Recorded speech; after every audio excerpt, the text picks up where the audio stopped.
What's up guys, DuArktik here with another Raid Shadow Legends video. In this video we're going to talk about the clan versus clan and the summons that we are going to have through clan versus clan. We have 2 days of this event and there is always some boosted raids for certain characters. This event in particular is going to be a major trap because we just ended the fusion, so within a few days we might have another fusion as well. Plus, we don't know for sure how we are going to obtain CVC, but during clan versus clan, if you get one legendary from your sacred shards, you're gonna get another legendary. And this can only happen one time. So, if you are aware that you are close to Mercy like myself, that means that you might want to consider just summoning so you can get an additional legendary.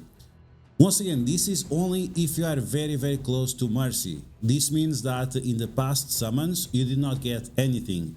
I remember that I pulled over 16 shards and I didn't got any legendary, so I should be very close to Mercy. We'll see if that's going to be the case or not. Now in this video we are going to analyze the legendaries that will be available. I made a very in-depth spreadsheet, I guess. I made a very in-depth spreadsheet, but it clearly says exactly why certain characters are better than others and why you should consider certain characters over others. I would definitely say that if you are a new player, you should focus on your PvE characters, and if you are a veteran player, you should focus on your PvP characters, because that's where you should be focusing your time on and making the most out of raid, right? I think that's the best way to get additional rewards, is by focusing on those specific game modes that create roadblocks for you and your journey. Okay, so that's going to be the topics of the video. Hopefully it will be super fast, not taking too long, but there you go. So as always, if you guys like information on these videos, make sure to share it with your friends on Facebook and Discord. If you're new to my channel, make sure to subscribe for more Raid Shadow Legends content. And make sure to smash that like button like a boss. What else is also boss is our QR code. If you guys have any friend or familiar that wants to join raid, tell them to check out this QR code on the screen. You're gonna get Karato Foxhunter, a character that you're gonna get day one as you log in into the game for the first time.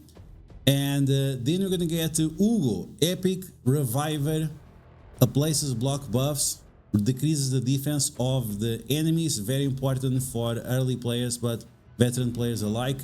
Mausoleum Mage, you're gonna get it at level 20. This guy provides extra crit chance, extra defense, clears negative effects away, heals your team. He does everything. On top of that, you can get one of these legendary characters by using the promo code right now on the screen. MONKEYKING, we have Demon Slayer with Tolin and GETALICE with Alice. The Lemonisi Chase event is still going on until 21 of August, so make sure you claim her as fast as possible. You just have to log in through 7 days, and you still have a little bit of a chance to get some of her red stars. I don't think you can complete the event, but there is still a chance. Lemonisi is part of the Sylvan Watchers. We're going to be talking about her in the near future. I think she is very underrated, and she smacks and she provides control, so definitely a great champion.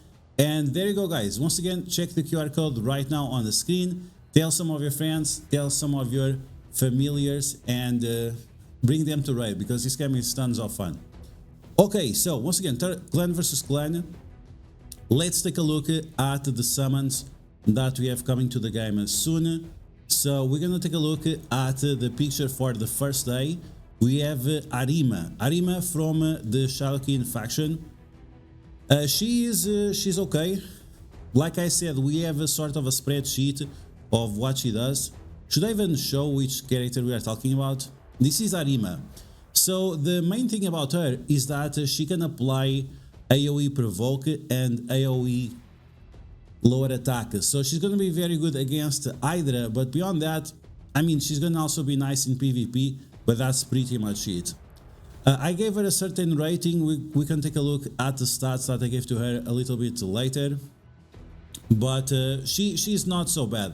Now, based on what I need, she's from the Shadowkin characters. I don't need any Shadowkin right now. I think with Ishiyama I'm going to be able to do faction wars, and the summons that I'm going to do is based on my progress on faction wars. I desperately need undead hordes, and I desperately need skinwalkers, so that's gonna be one of the factors that is gonna decide, help me decide which character I want to summon. So Shadowkin, for now we have Ishiyama, he does okay, but she would definitely be important. AoE provoker, AoE lower attack, that's very important for Hydra, and as a new player that's definitely something I want to focus on. Let's move on to the next character. We have Armans from the Barbarians. Armans is great because he does AoE slow. He also has the sheep that he can cast on enemies. He also can remove positive effects from the enemies, and he has a PvP aura. So it's not the best champion for me right now, but it's definitely a champion that you want to have in the future for sure. So I don't know, we'll see. I'm not thinking about summoning him. I'm trying to focus on Hydra teams and Chimera teams, but this is definitely a character that is very, very powerful, so keep that in mind. Let's move on to the next character. We have Fabian. Fabian, also very strong, another PvP character. He's undead. I need undead, so it's definitely someone that I would strongly consider. Like Armans, he does crowd control, but this time is AoE fear, and he also has a speed aura for every battle, so even for Siege, Cursed City and so on is going to be relevant, while Armans is going to be only speed booster in Arena, so we have that difference. Finally, apart from the Voids, we have the Skinwalkers and we have Song Wukong. Yes, I was very stupid. When I started playing Raid, I did not use the QR code. I didn't use anyone's QR code, so I started without any characters at all. And I also could not use the promo codes, so I could not even get my Song Wukong. So this would be a major acquisition for me. First off, I need Skinwalkers. Second, Song Wukong is very strong in Arena. I also need more characters with Arena Aura speed. And he's also good in Hydra because he removes positive effects from the enemies, applies block buffs, and he revives, and he also smacks. So we have utility, we have some control, and you also have some damage and survivability. So all those would be great things for me to obtain right now. So it's kind of lame that I have to summon a character that most people got for free. But I guess it's my fault because I didn't scan anyone's QR code when I started playing Raid. Tell your friends to scan the QR codes, it's extremely important. Some people say that, oh no, this is just content creator to get more money or something like that.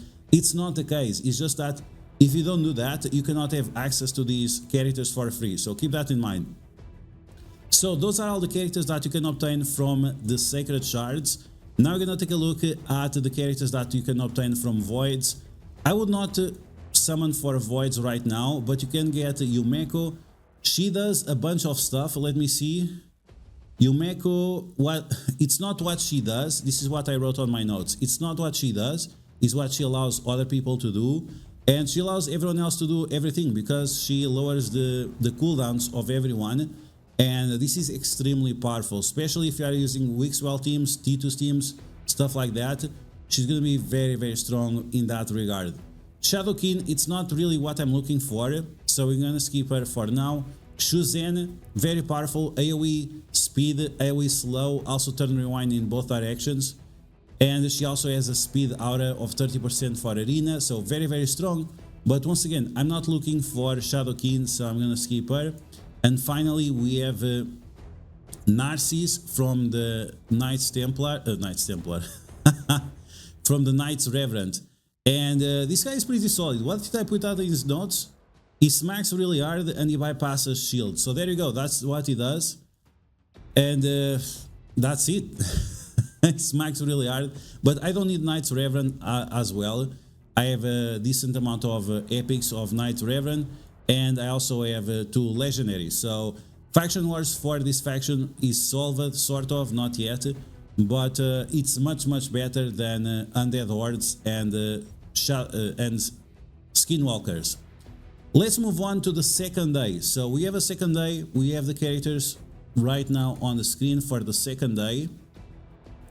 And it's all of these, a lot of dwarves, and some of these dwarves are not so good. So let's take a look at those characters in particular. Okay, here we go. Let's remove this from the screen. We're gonna start off with Night Elves. We have Authorion, and Authorion is really strong for Hydra, for Faction Wars, places where you can do AoE damage and apply block buffs, but outside of that is actually not that strong. He's okay for PvP, but not super good, so he's like middle of the road, and he also lowers attack. Pretty solid. I think if you need a character for Hydra, he's pretty solid. Right now, it's not the case for me, so I'm gonna skip from this guy. Plus, I have Listen Tier, plus I have Arbiter. So with 2 legendaries, I hope that I can finish the faction wars without sweating too much. Let's move on to the next character. We are going to take a look at the dwarves, and we are probably gonna take a look at all of them at the same time. First off is Uugo. Uugo, very strong, very interesting character. I think this character is supposed to be paired up with the Demon Slayer, Tholin, because Demon Slayer gets extra turns, this guy helps other characters get extra turns, and they are both dwarves. So yeah, I feel like there is something here that we should pair up these 2 characters together. Now, he's pretty strong, he smacks really hard. He also bypasses shield, if I remember correctly. Yes, he bypasses shield, and he smacks in all game mode. So whether it is PvP or PvE, single target or AoE damage, this guy is always going to smack. The only thing that I would tell you is to pair him up with someone that extends buffs, because he takes so many extra turns that many times he's going to run out of buffs, and you need to keep that in mind.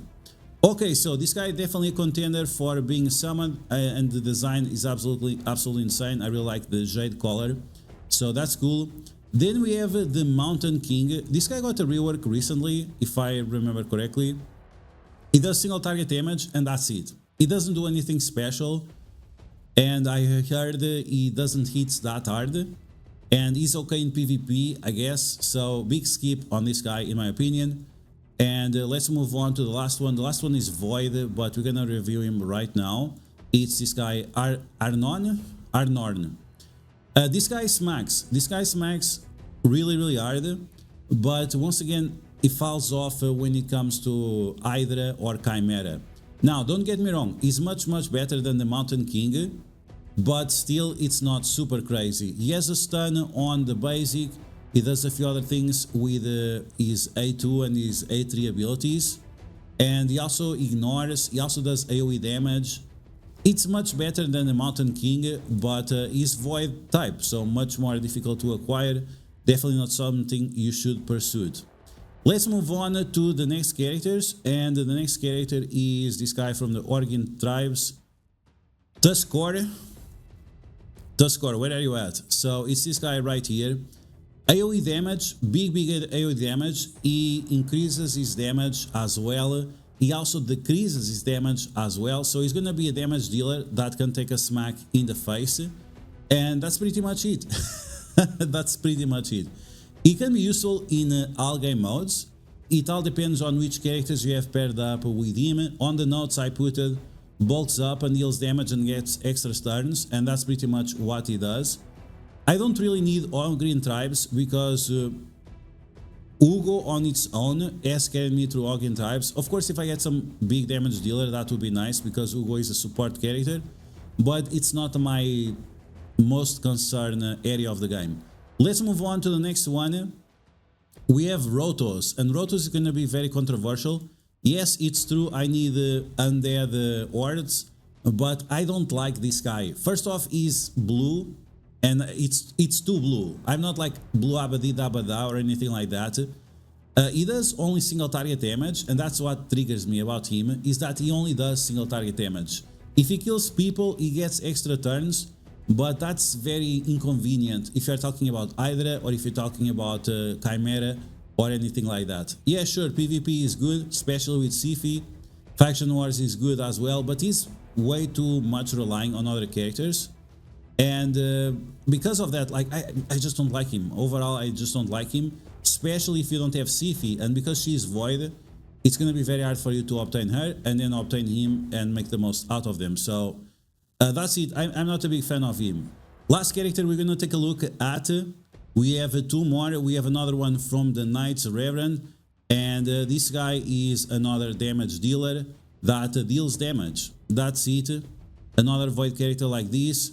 Georgide, the breaker. Yeah, it does damage. That's it. Very interesting.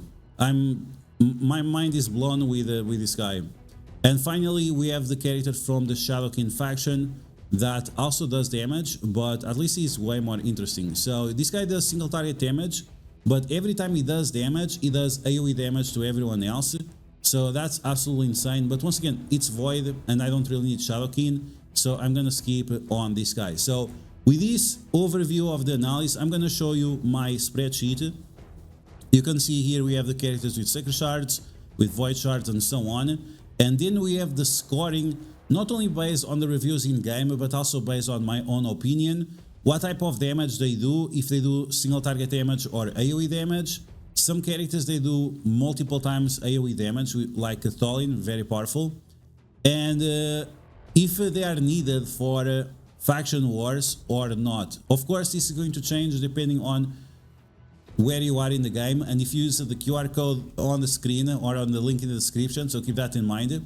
So for me on day one, the best character is going to be Sun Wukong, which is absolutely crazy. Arima would come in second, but right now I'm not looking for a provoker, but she would definitely be a good provoker. But I have like 2 strong teams for Hydra, so she would be for my 3rd team. And right now my alliance only does normal and hard on Hydra, so it's irrelevant, right? I already do over 100 million damage on both difficulties, so for me this is absolutely irrelevant to make a 3rd team for no extra difficulty. So definitely Sun Wukong would be the best option, and then Fabian or Armans. It's really difficult between Sun Wukong and Fabian. Fabian would be really helpful, but well, we'll see. I have to decide between Fabian and Sun Wukong. The voids, like I said, I'm going to skip the voids because I don't want to spend void shards. Now, on the second day, Uugo would be really good, but I already have the dwarf faction. It's already done. So the only character that would matter here would be Tuskor and Rotos. And I'm not interested in either of them. I think both of them are kind of not so great compared to the others. So it's kind of crazy, but I really have to decide between Wukong and Fabian, and I might have to go for Wukong. It's so bad. What do you guys think? Should I do it? Because like I said, I didn't use the promo code at the beginning of my journey in Raid, and that has kind of compromised me a little bit in Arena, and even on Hydra. Even that I'm doing fine on Hydra, like, so you guys don't think I'm bullshitting you. Like, I'm really doing 100 million on normal difficulty and another 120 million on hard difficulty. So Wukong would help a little bit on Hydra as well, but Fabian, I have to decide between those 2 characters. Probably Fabian, but we'll see. You guys let me know in the comments below what you think about this. Which character would you recommend of this list? And let me know if you guys are going to summon or save everything for the upcoming fusion. Maybe next week, maybe in a couple, maybe more than 1 week until the next fusion. We have to wait and see what Plarium has in their plans. But that's going to be all for now, guys. I hope you guys enjoyed this video. If you did, make sure you smash that like button. And if you liked information on these videos, make sure you share it to your friends on Facebook and Discord. If you're new to my channel, make sure to subscribe for more Raid Shadow Legends content. And I'll catch you guys later.